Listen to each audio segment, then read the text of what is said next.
Mummy mummy, पापा पापा। आप एक क्यूरियस पेरेंट हैं और अगले 5 मिनट हम बच्चों के बारे में बात करेंगे। तो बच्चे कैसे बोलते हैं कि मम्मी मम्मी मम्मी। अगर आपके घर में कोई छोटा बच्चा है तो ये शब्द शायद आप पूरा दिन सुनते होंगे। मेरे हर दोस्त जिनके बच्चे हैं वो परेशान हैं इससे कि यार ये बच्चे 2 मिनट नहीं छोड़ते। बाथरूम चले जाओ तो दरवाजे पे खड़े हो जाते हैं, मम्मी मम्मी मम्मी। अब ऐसा क्यों है और करें तो क्या करें? तो चलिए मैं आपको एक कहानी सुनाता हूँ, एक कहानी जो कोविड की बदौलत सच हुई। क्योंकि हम सब कोविड में घर से ही काम कर रहे थे तो हमने सोचा कि चलो पहाड़ों में जाके काम करते हैं। तो हमने पालमपुर में, जो कि हिमाचल में है, वहाँ पर अर्थ हाउस नाम की एक जगह बुक की। ये एक मड हाउस है, 4 कमरे हैं, एक छोटी सी नदी के बाजू में है, बर्फ़ के पहाड़ दिखते हैं वहाँ से। पर सबसे ज़रूरी ये है कि यहाँ तक गाड़ी नहीं जाती, कार नहीं जाती। कार को आधा किलोमीटर पहले रुकना पड़ता है क्योंकि ये जगह एक चारगाह में है, एक ग्रासलैंड के बीच में है। पेड़ पे एक झूला लगा है और आसपास खुली जगह है। ये जगह हमने, मतलब मैं, मेरी वाइफ और मेरी बेटी, हमने 1 महीने के लिए बुक कर दी और अपने दोस्तों को बुला लिया कि यार आप सब भी आ जाओ। तो एक एक हफ्ते के लिए हमारे दोस्त भी आ गए अपने बच्चों के साथ। अब हमने बहुत मज़े किए। दिन में नदी में नहाए, रात को तारे देखे, ऑफिस का काम भी हो गया और साथ में पहाड़ों पे भी चढ़ लिए। मज़े की बात यह है कि हर एक दोस्त की फैमिली जो आई, उसने एक बात अपने बच्चों के बारे में खुद से बोली कि यार ये किसके बच्चे हैं? यहाँ 7 दिनों में ये गुम गए हैं, हमें मिले नहीं। कोई मम्मी मम्मी, पापा पापा है ही नहीं, कोई टेंट्रम नहीं, कोई रोना धोना नहीं, कोई फालतू की जिद नहीं। यार ये बच्चे किसके हैं? तब उन्हें रियलाइज़ हुआ खुद से कि यार बच्चे तो वही हैं, बस वातावरण बदल गया है, एनवायरनमेंट बदल गया है। यही बच्चे जो कि 2 बेडरूम के फ्लैट में मम्मी मम्मी पापा पापा करते हैं, यहाँ आके मम्मी और पापा को भूल गए हैं। कभी इधर भाग रहे हैं, कभी उधर भाग रहे हैं, कभी पेड़ों पे कूद रहे हैं, कभी पत्थरों को जोड़ रहे हैं। यहाँ पालमपुर की मिट्टी के अर्थ हाउस में पेरेंट्स को अपने असली बच्चे की झलक दिखी। हमारे शहर के घर सुंदर हैं, टीवी लगा है, लाइट्स लगी हैं, येलो वाइट, दीवारें चमचमा रही हैं और फ्लोर मार्बल से ढके हैं।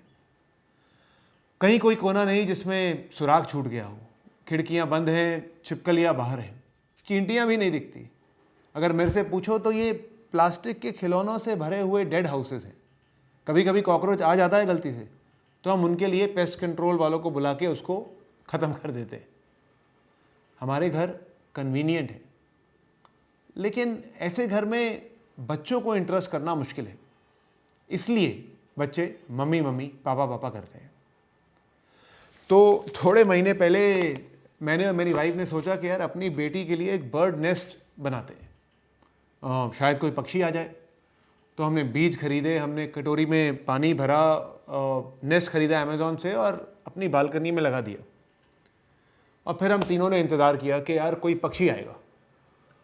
थोड़े दिन निकल गए, हमें लगा यार शायद कुछ गलत कर रहे हैं। तो हमने और कटोरी में पानी भरा, थोड़ी चीज़ें चेंज की। अब जब कुछ दिनों में कुछ नहीं हुआ तो मैंने अपने एक दोस्त को फ़ोन किया, एक मित्र को फ़ोन किया जो कि बर्ड के साथ काम करते हैं। मैंने बोला यार हमने ये सब किया, यार बता हम क्या गलत कर रहे हैं। तो उसने मेरे से एक ही सवाल पूछा। उसने बोला यार हरप्रीत तुम कौन से फ्लोर पे रहते हो? मैंने बोला 24th फ्लोर पे, 24वें फ्लोर पे रहते हैं। तो उसकी आवाज़ में थोड़ी सी हंसी आई। तो बोला कि यार फिर तो तुम्हारे घर खाली चील ही आ सकती है, क्योंकि कोई और पक्षी तो इतना ऊपर उड़ नहीं सकता। हम में से बहुत सारे लोग ऐसी जगह पर रहते हैं जहाँ बच्चों को खेलने जाने के लिए बड़ों की ज़रूरत पड़ती है। लिफ्ट लगी है घर के बाहर तो अकेले नहीं जा सकते। खेलने की जगह पर गाड़ियाँ चलती हैं, पार्क घर से थोड़ा दूर है और साइकिल तो चलाने की जगह ही नहीं है। इसलिए बच्चे के साथ हमेशा किसी का रहना ज़रूरी हो गया है, या माँ का या बाप का या दादा दादी नाना नानी का, वरना आजकल नैनी का। फैमिलीज़ न्यूक्लियर हैं और बच्चे आजकल एक ही कर रहे हैं। पड़ोसी को हम जानते थोड़ा कम है। तो हमारे मॉडर्न घरों में, जिसमें हम न्यूक्लियर फैमिली की तरह रह रहे हैं, उसमें एक छोटा बच्चा खुद से कहीं नहीं जा सकता, कुछ कर नहीं सकता। तो कर सकता है तो मम्मी मम्मी, पापा पापा, और वो करता है। अब हम सब शहर छोड़कर पहाड़ों में तो रहने नहीं जा सकते, और मेरे बोलने का ये मकसद भी नहीं है। मकसद है तो ये बताना कि वो बच्चा मम्मी मम्मी, पापा पापा क्यों कर रहा है, इस उम्मीद में कि हम उसको समझ पाएं, खुद पे गुस्सा ना हो और बच्चों पे गुस्सा ना हो। मैं भी ऐसे ही घर में रहता हूँ, मुंबई में 24वें फ्लोर पे, जैसे आपको पता है। हमने अपनी तरफ से एक छोटी छोटी चीज़ें की हैं घर में, उसको थोड़ा और एनग्रॉसिंग बनाने के लिए। एक स्विंग लगवा दिया है बेटी के लिए, एक रॉक क्लाइंबिंग वॉल लगा दी है, बहुत सारे प्लांट्स मेरी वाइफ ने घर में रखे हैं जिसकी मिट्टी के साथ मेरी बेटी खेलती है। घर में बेटी गंदगी कर सकती है जब तक वो उसको साफ़ करने में मदद भी करे। एक ड्राइंग के लिए कॉर्नर बना दिया है और उसकी खुद की बुक की शेल्फ्स बना दी हैं।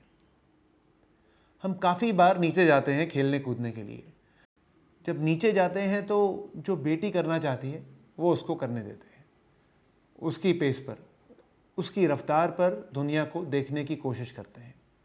ट्रैवल करते हैं, कोशिश करते हैं कि ऐसी जगह पे जाएं जो प्रकृति में हो, नेचर में हो। कोविड से पहले हम भी अपने पड़ोसियों को नहीं जानते थे, पहचानते थे लेकिन जानते नहीं थे। कोविड में दोस्ती हो गई। सामने अंकल आंटी रहते हैं जिनके लिए हमारी बेटी पोती की तरह हो गई, साथ में एक और फैमिली जिनका बेटा 18 साल का है। तो कोविड में हम जॉइंट फैमिली की तरह हो गए। दरवाजे खुले रहते थे और हमारी बेटी एक घर से दूसरे घर टापती रहती थी। कुछ दिन पहले मैं अपने दोस्त की 4 साल की बेटी को नीचे लॉबी में घुमाने ले गया। मेरे पास समय था तो सोचा चलो वॉक करके आते हैं। हवा चल रही थी और वो नीचे जाते ही पत्तों के पीछे गोल गोल गोल गोल भागने लगी। थोड़ा थक गई तो एक कार के बोनट पे चढ़कर लेट गई।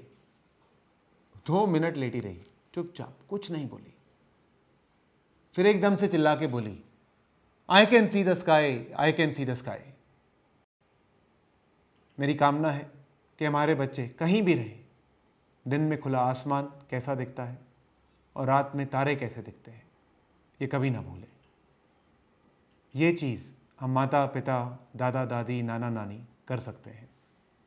अपने मॉडर्न घरों को भी मोर फुल ऑफ लाइफ बना सकते हैं। मेरा नाम हरप्रीत है। आपने मेरे साथ अपने बच्चों के लिए 5 मिनट बिताए, इसके लिए मैं आपका शुक्रगुजार हूँ। फिर मिलेंगे।